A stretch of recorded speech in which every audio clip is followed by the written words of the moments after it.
सिर्फ 1000 रुपये में दरस निज़ामी आलिमाह कोर्स पढ़ें। एडमिशन के लिए अभी रब्ता करें।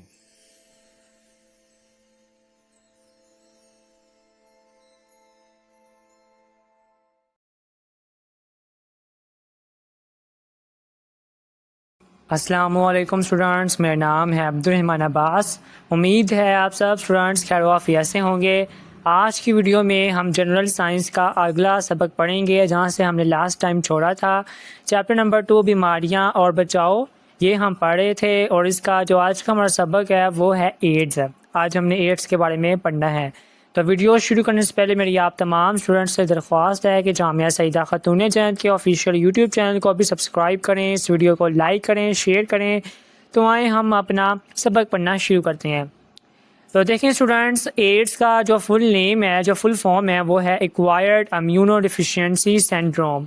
ठीक है, आपको स्क्रीन पर लिखा हुआ भी नज़र आ रहा होगा, ये इसकी फुल फॉर्म है। आपने घबराना नहीं है, थोड़ा सा मुश्किल है लेकिन आपने इसको याद कर लेना है।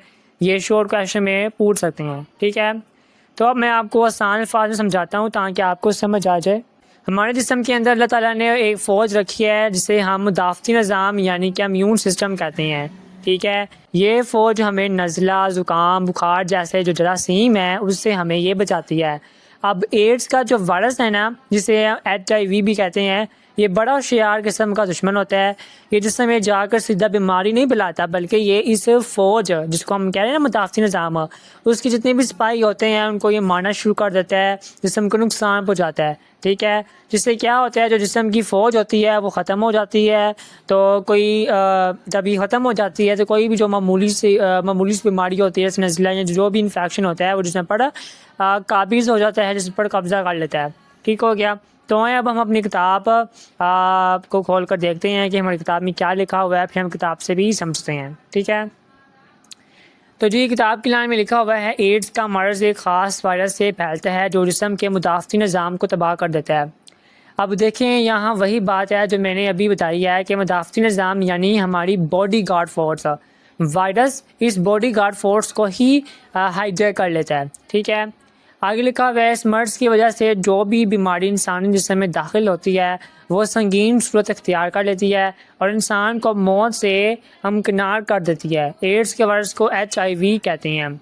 यानी अगर किसी को एड्स है और उसे सिर्फ हल्की सी खांसी हो जाए तो उसका जिस्म उस खांसी का मुकाबला नहीं कर पाएगा। ठीक है, और वो खांसी बिगड़ कर नमूनिया और फिर जानलेवा जो अमराज हैं उनमें साबित हो सकती है, क्योंकि किले के पहरेदार तो HIV वायरस से मार दिए हैं और इस वजह से जानलेवा जो डिजीज़ हैं वो होंगी।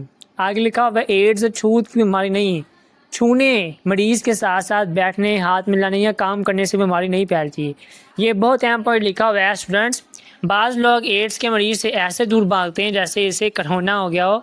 तो एड्स कोई हवा में उड़ने वाला भूत नहीं है। ठीक है, अगर आप एड्स के मरीज़ के साथ खाना खा रही हैं या उससे हाथ मिला रहे हैं या इसके साथ उसके आसपास बैठे हैं तो आपको एड्स नहीं होगा। ये कोई नज़ला ज़ुकाम नहीं है जो छींक मारने से उड़कर आप तक आ जाएगा। इसलिए मरीज़ से नफ़रत ना करें, बीमारी से नफ़रत करें। ठीक है, मरीज़ के साथ बैठने से आपको कुछ भी नहीं होगा। इसके बाद अगला में लिखा हुआ है, वो लोग जिनमें एड्स का वायरस पाया जाए, ज़रूरी नहीं है कि बीमारियां कमज़ोर नज़र आए। बाज़ औक़ात एड्स की अलामात ज़ाहिर होने में कई साल लग जाते हैं। ये किताब में लिखा हुआ है। अब इसका मतलब क्या है? इसका मतलब ये है कि इस वायरस की सबसे ख़तरनाक बात ये है कि एक बंदा आपका बिल्कुल हट्टा कट्टा जो है वो नज़र आएगा, रोज़ाना 3 प्लेट बिरयानी खा रहा होगा। ठीक है, देखने में बिल्कुल फिट नज़र आएगा, लेकिन हो सकता है कि उसके अंदर HIV वायरस हो। उससे हम कहेंगे कि ये क्या है, ये साइलेंट किलर है, खामोश कातिल है। ये अंदर ही अंदर जड़ें खोखली करता है और कई सालों बाद पता चलता है कि इस मरीज़ को एड्स या HIV हुआ है। ठीक है, अगला में लिखा हुआ है, एड्स के अलामात की तशख़ीस होने के बाद मरीज़ तकरीबन 2 साल तक ज़िंदा रहते हैं। यहाँ एक बहुत अहम बात नोट कर लें, ये किताब में पुरानी रिसर्च लिखी है। आजकल मेडिकल साइंस ने इतनी तरक्की कर ली है कि ऐसी दवाइयाँ जिन्हें ARV कहते हैं वो आ गई हैं, जिन्हें खा कर मरीज़ कई सालों तक नॉर्मल ज़िंदगी गुजार सकता है। ठीक है, अलबत्ता अगर इलाज बिल्कुल ना करवाया जाए तो वाकई इंसान बहुत जल्द मौत के मुंह में चला जाता है। ठीक हो गया। तो अगली लाइन में लिखा हुआ है, एड्स का वायरस इंसानी खून और जिनसी रतूबतों में पाया जाता है। इसके अलावा ये वायरस थूक, आंसू, पेशाब और पसीने में भी पाया जाता है। अब इसका मतलब क्या है? इसका मतलब क्या है कि वायरस की असल मौजूदगी खून में होती है। थूक या पसीने से इसके फैलने का चांस ना होने के बराबर है जब तक कि वो बराह रास्त आपके खून में शामिल ना हो। ठीक है, अगली लाइन लिखी हुई है, ये बीमारी खून या खून के अज्जा की मुंतकिली के दौरान मुतासरा शख्स की सरिंज के इस्तेमाल से हामला माँ से इसके बच्चे में और मुतासरा शख्स के इसके जिनसी साथी में मुंतकिल होती है। अब इस लाइन को आपने ज़रा गौर से समझना है। ठीक है, यहाँ हम आपको बताएंगे कि ये कैसे फैलता है। नंबर 1 पर लिखा हुआ है, अगर किसी को खून की बोतल लग रही है और वो खून टेस्ट नहीं हुआ, ठीक है, उसका खून टेस्ट नहीं हुआ और उसमें एड्स था, तो जिसको खून लगेगा उसमें भी हो जाएगा एड्स। ठीक है, दूसरी कंडीशन क्या है? दूसरी ये है कि सिरिंज, हम अक्सर मोहल्ले के अताई डॉक्टरों के नीले पीले जो बोर्ड वाले होते हैं उनके पास ले जाते हैं और एक ही टीके से वो पूरे मोहल्ले का इलाज कर रहे होते हैं। तो ये भी जो है ये भी ख़तरनाक है। उनके पास एक जादुई सिरिंज होती है जिसे वो चाचे को टीका, इसी मामे को टीका।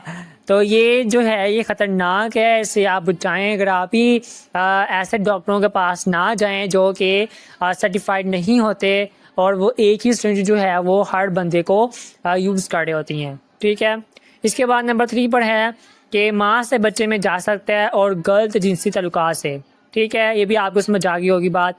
नेक्स्ट लाइन है, इसके अलावा हजाम के औजारों से और नाक कान छिदने के दौरान भी ये मर्ज लाहक हो सकता है। आप सब स्टूडेंट्स हैं, ठीक है, आपके लिए ये पॉइंट बड़ा अहम है। आप जब कान के नाक छिदवाते हैं, सुनार के पास या पार्लर जाती हैं, जो फीमेल स्टूडेंट्स हैं, तो जो सुई वो इस्तेमाल कर रही हैं उस बात को यकीनी बनाएगा वो बिल्कुल नहीं है। ठीक है, न्यू है वो। इस तरह गढ़ के मर्द जब बाल कटवाते हैं या शेव करवाने जाते हैं तो नई से कहें कि भैया हाँ जो नया ब्लेड है ना वही लगाएं, हमें पुराना ब्लेड हमें ना लगाएं। ठीक है, क्योंकि उससे ख़तरा होता है अगर कोई ब्लेड से कट हो जाए तो खून निकलने का और जो है ऐसे ट्रांसमिशन हो जाती है और एड्स होने का अंदेशा होता है। इसके बाद नेक्स्ट लाइन लिखी हुई है, मरीज़ को शुरू में मामूली ज़ुकाम होता है, इसके बाद मरीज़ कई महीनों और सालों तक बिल्कुल ठीक रहता है, आहिस्ता आहिस्ता वह मुकम्मल एड्स का मरीज़ बन जाता है। इस दौरान तेज़ी से वज़न कम होता है, 1 माह तक जो है उसको मोशन रहते हैं, बुखार, खांसी, नमूनिया हो जाता है, जिस्म पर दाग धब्बे भी बन जाते हैं। अब ये जो इलामात लिखी हुई है ना, यानी वज़न का अचानक गिर जाना, महीना महीना पेट ख़राब रहना और जिस्म पर अजीब से धब्बे पड़ जाना, ये इस बात की निशानी है कि जिस्म का मुदाफ़ती निज़ाम जो है वह बिल्कुल हार मान चुका है। ठीक है, वो नहीं लड़ सकता, उसमें इतनी ताकत नहीं है, वो समझे कि ख़त्म ही हो चुका है। ठीक है, इसके बाद नेक्स्ट लाइन लिखी हुई है, इस बीमारी से बचने के लिए हमेशा अपने जीवन साथी तक महदूद रहें, कुरानी अहकाम पर अमल करें। अगर इंजेक्शन लगवाना हो ज़रूरी हो तो गैर इस्तेमाल शुदा जो सिरिंज है वो इस्तेमाल करें। खून लेने और देने से पहले HIV जो टेस्ट है वो लाजमी करवा लें। ठीक है स्टूडेंट्स, तो माशाल्लाह से हमने समझ लिया है, पढ़ लिया है, आपने भी इसको ज़रूर याद करना है। आज जो मैंने आपको बताया है वो हमारा दीन इस्लाम 1400 साल पहले ही हमें सब कुछ बता चुका है कि बेहयाई से बचना, हलाल रिश्तों निकाह तक महदूद रहना और पाकीज़गी इख्तियार करना। ठीक है, यही कुरान के अहकाम है और यही एड्स से बचने का सबसे बड़ा इलाज है। दीन इस्लाम पर अमल करेंगी तो दुनिया की इन ख़तरनाक बीमारियों से खुद ब खुद महफूज रहेंगे। ठीक है, और हाँ, जब भी डॉक्टर के पास जाएं तो नई सिरिंज का मुतालबा करना आपका हक है, इसमें शर्माना नहीं आपने। ठीक है, तो ये था आज की वीडियो। मुझे उम्मीद है आपको समझ आई होगी। मेरी कोशिश थी कि मैं आपको आसान अल्फाज में और सही तरीके से समझा दूं। अगर फिर भी आपको कोई बात समझ में ना आई हुई या कोई बात मैं बताना आपको भूल गया हो तो आप कमेंट सेक्शन में पूछ सकते हैं। आई होप कि मैं आपको ज़रूर आंसर करूँगा। मिलते हैं नेक्स्ट लेक्चर में, मुझे अपने दुआ में याद रखिएगा। अल्लाह हाफिज़।